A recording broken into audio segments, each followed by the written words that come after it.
Hi guys. I'm not going to do anything curricular right now with streaming because we're kind of taking seriously this idea that not necessarily everybody has access to technology, or you could be in all kinds of different circumstances. There may be people who have sick people at home who they have to look after, and I don't want to put anyone at a disadvantage. But I did think it'd be kind of neat to reach out and do a little bit of stuff over the break. So one thing I'm going to do is I'm going to give you access to videos of past lessons for this course, so that if you want to kind of reach ahead and get started, and who knows what the future may hold, you can do so. But none of this will be required or testable or anything like that. But if you're thinking, hey, I might go to university for chemistry and I'm not confident we're going to make it through this whole semester, and you've poked around on the DSPN website and maybe the online stuff they have there doesn't hit you great, I'll give you my old lessons and notes that you can kind of go from, and you can certainly feel free to message me and get help. But I also thought it'd be fun to do a few, I don't know, just kind of interest lessons. And they'll be quick, and you certainly don't have to watch them. But if you're bored and you've run out of cat memes online, something to think about. So today I want to talk about social distancing and COVID 19, and just kind of run a few ideas by you and why we're doing what we're doing. So bear with me. We'll try this. But why are we social distancing?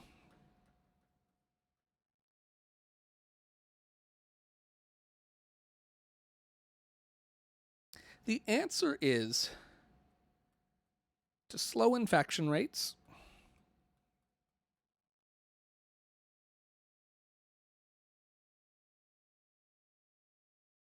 and to keep our hospital system up and running. So, our healthcare system has a finite number of beds, and has a finite number of masks, and a finite number of doctors, and there's only so many people who can help you if you get sick, and there's only so many sick people they can look after at one given time. My wife is in the healthcare field. She's a midwife. She delivers babies, but she's in the hospital every day. And so she is on meeting after meeting after meeting where they have to, talk about how they're going to handle this crisis. And if you look at Spain or if you look at Italy, these are countries where their healthcare system is so overrun right now that they have to make really hard decisions about who gets a bed and who doesn't, and who gets a respirator and who doesn't. And that's an awful thing. So I want to talk about a couple of things. And one thing I think you hear is, isn't this just like the flu?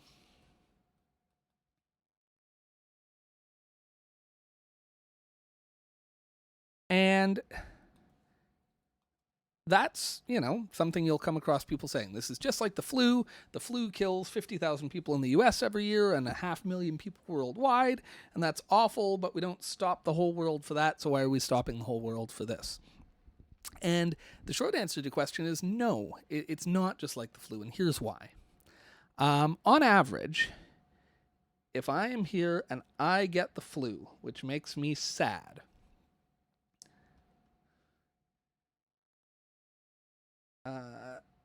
if I get the flu, I will on average pass it on to more people. And some people will pass it on to nobody, and some people, because of the job or whatever, will pass it on to a couple people. But on average, when one person gets the flu, they pass it on to about one and a half other people.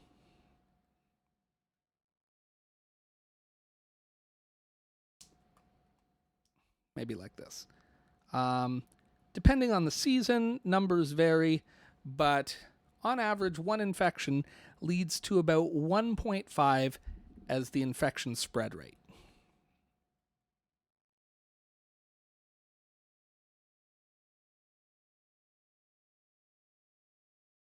Uh, and for COVID 19, for coronavirus, as it's kind of commonly called, it's a little bit more infectious. In fact, substantially more infectious. The best numbers we have right now, and these numbers, will probably get more in depth as time passes because, again, this is a novel coronavirus and we don't have all the information about it we'd like. But it seems as though the infection rate for COVID 19 is about 2.6.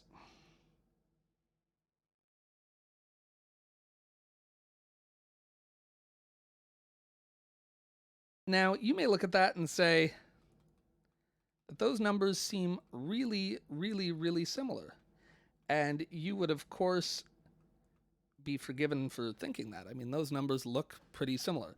So this is the flu. This is COVID 19. And why are those so different?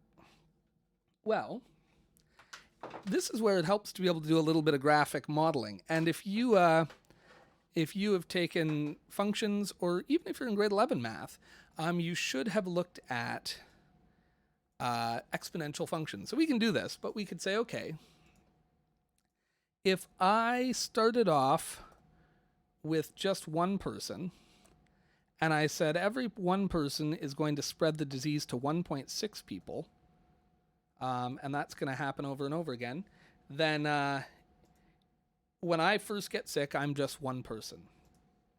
But by the time I'm better with the flu, I will have passed that on to 1.6 people. And around after that, I would expect that 2.5 people would be sick. Now, I know half a person can't get sick, but remember, these are averaged across. And by the third round of infection, 4,000 people, or 4 people are sick, not 4,000. 4 people are sick. That's a decimal. By the fourth round, 6.5 people are sick. By the fifth round, 10 people are sick. Sixth round, 16 people are sick. By the seventh, 26 people. By the eighth, 42 people. By the ninth, 68. And by the 10th, I'm responsible, if that disease spreads unabated, for about 100 infections in 10 rounds. And we'll talk about how long a round of infection takes, but you can see there it is. So if I get sick, and then I infect some people, and then they infect some people, and they infect some people, down 10 rounds, eventually, if you have the flu, there's about 100 people in the first 10 rounds of infection who got the flu because of my infection. And that, is a fairly big number. Let's take a look at that same thing for COVID-19, where we said instead of spreading at a rate of 1.5, now it's going to spread at a rate of 2.6. So in other words, one person doesn't pass it on to 1, they pass 1.6, they're going to pass it on to 2.6. So we keep multiplying by that.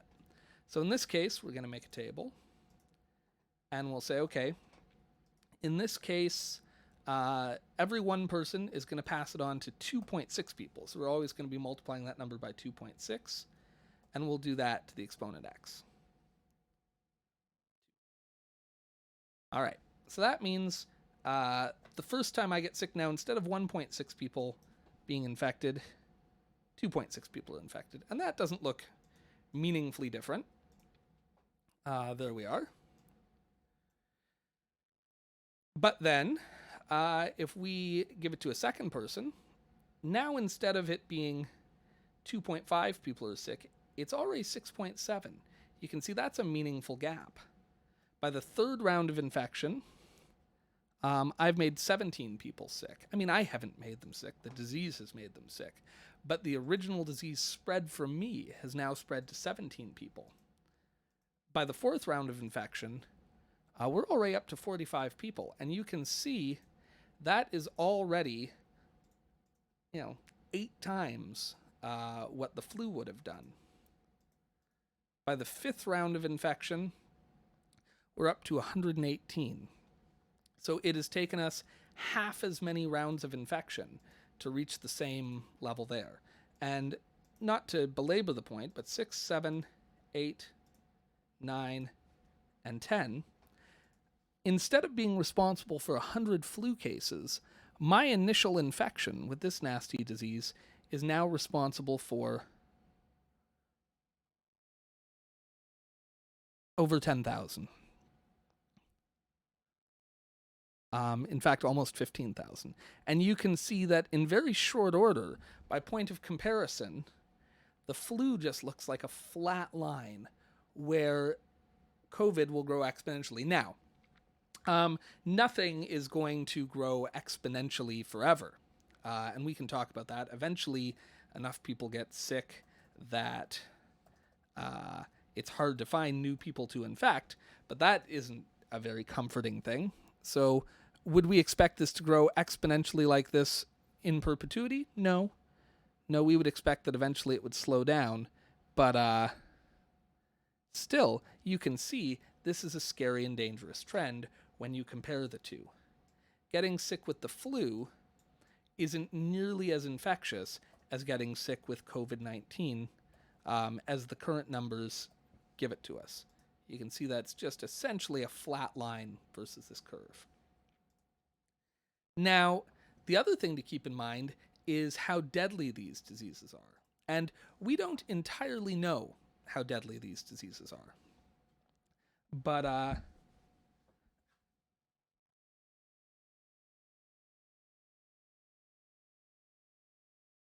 we'll talk about that too. So no, this spreads much quicker. Now, the other big question is, if we get COVID-19, how dangerous is it? And I want to show you the current numbers. And the current numbers can be found here. And we can see that when we talk about coronavirus, there have been 358,000 confirmed cases as of March 23rd, which is today, and 15,000 confirmed deaths. Now, on the face of it, well, this seems really high. If we look, in fact, of the cases that have been closed, i.e. people either got better or not, 100,000 people have recovered, while 15,000 have died. And that's a death rate of 13%, which seems insanely high. The reality is, it almost certainly isn't that high, because early on, the only people who were being tested were people who were quite sick. And so this is a skewed number because there are probably all kinds of people out there who aren't nearly that sick. And in fact, of people who are actively sick right now, most, 95%, are in mild condition. 231,000 versus only 11,000 who are in critical or serious condition. And only a certain percentage of those may die. So the death rate almost certainly is nowhere near that 5%, let alone 13%. But we should keep in mind that whatever the death rate ends up being, and we don't know, deaths will grow exponentially just like the number of cases will grow exponentially. Not as quickly, obviously not 500,000, but still very, very quickly. Nobody knows what the death rate of COVID-19 will be, but there's one thing to keep in mind, that it is definitely deadlier than flu. We don't know the exact death rate yet, but we know that it is higher than that of the flu. There's a few different sources on this. I don't want to spend too much time getting into it. But the second thing is this. The second major point is that even cases that wouldn't be deadly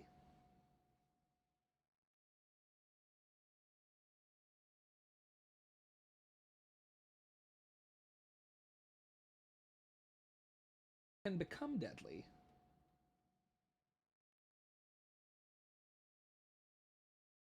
if we don't have medical supplies.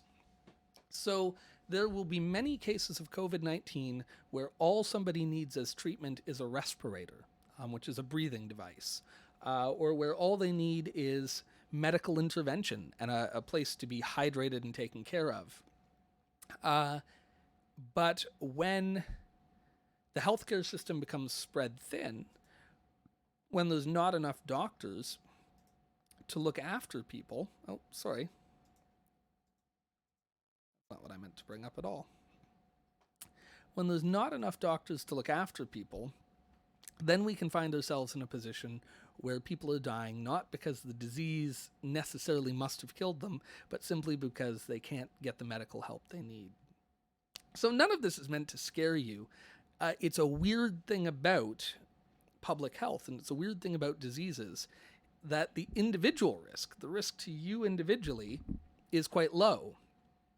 But the public risk, the risk to collectively everybody, is quite high. The risk to the system is quite high. So what can we do about it? The most important thing you can do about it right now is to take seriously calls for social isolation.